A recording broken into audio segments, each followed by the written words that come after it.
We just saw Guardians of the Galaxy Volume 2 from Marvel Studios. Hey now. So I liked it. I loved it. Chris Pratt is a movie star. He absolutely is. And I wasn't really sure if he was one for a while. Really? Yeah, man. I loved him on Parks and Recreation. I already loved that guy before he was ever in Guardians of the Galaxy. But after the first movie, I was convinced. And he made Jurassic World palatable. So for me, that's the true strength of Pratt. He didn't make it palatable for me. So anyway, all right. Well, whatever. We're not talking about Jurassic World, are we? No, we're Right. not. So Guardians of the Galaxy 2.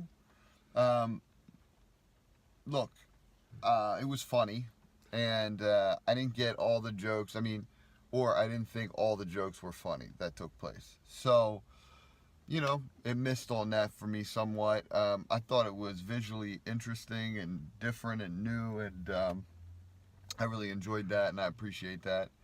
I thought Drax was really great throughout the movie, and Rocket was great. Michael Rooker as Yondu was great. A lot of really cool things took place.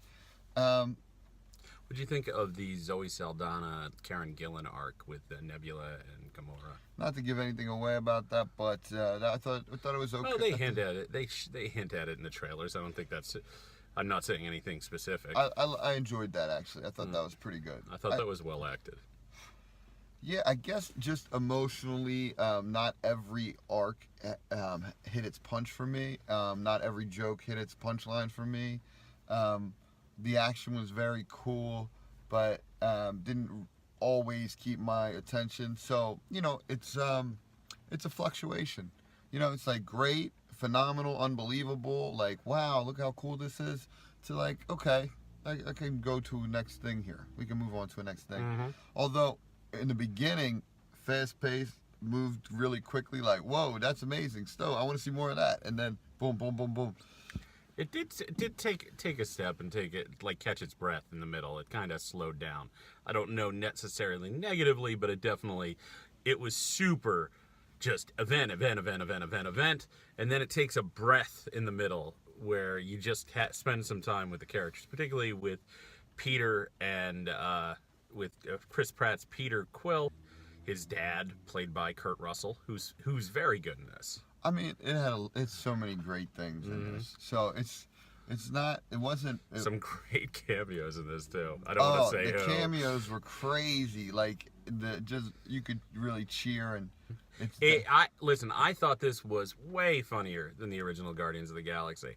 I don't know that I love it as much because I love the original Guardians of the Galaxy, but this was super funny and really intense and fun. I don't know if its plot line is as clear as the first one. Yeah. I thought, but mainly because there's a reveal towards the middle of the movie, and you kind of don't want to. You can only foreshadow so much without giving it away. Yeah, and the movie doesn't take itself seriously, which is good and bad. Like Sure. At certain points, it's great because there's levity and people are Still, I thought when the climax began, when Peter realizes what's really going on, to be as vague as possible. Right. I thought that was dramatically resonant, and I thought that, whoa, that played that moment well, and I felt a catharsis when it started its resolution. The thing I like about this director, he goes for it. It's Absolutely. Like James Gunn, who we have not mentioned previously, fantastic. His characters they're action oriented, all of them. They're just like, oh, I'm upset, boom, I'm going, we're going into this. And so it had a level of excitement. Mm-hmm. Look, lot of little Easter eggs for you Marvel Comics fans, by the way. A lot of cosmic characters get name checked. That if you're a fan of Marvel cosmic comics, such as the original Guardians of the Galaxy book, they're a couple familiar figures.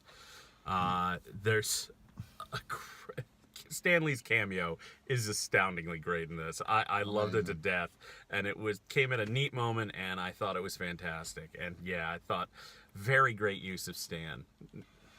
Yeah, I mean, Probably better than the original Guardians of the Galaxy. What's crazy about this movie? I feel like further watching will make this a better movie. I think so too. I'm planning on watching it again this weekend. Yeah, because there's a lot going on. There's just a lot going on. But yeah, I'm walking out of here like Chris Pratt's a movie star. Dave Bautista is Drax. He is so funny in this movie. He is the funniest part of this movie, I think, is Drax. Drax has the best lines in this movie. Right, and I thought Mantis, the new character Mantis. Clem Pomenteef. Yeah, she was really good too. So anyway, all right. That being said, I'm gonna give it an 88.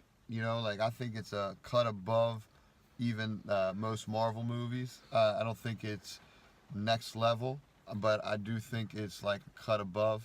And yeah, man, it was upon first viewing, I think I might like it better the second time around. But upon first viewing, I didn't love it as much as the original Guardians of the Galaxy. I did love this movie, so it's over a 90 for me, definitely. Any movie I truly love, like I love this one, has to get over a 90 for me.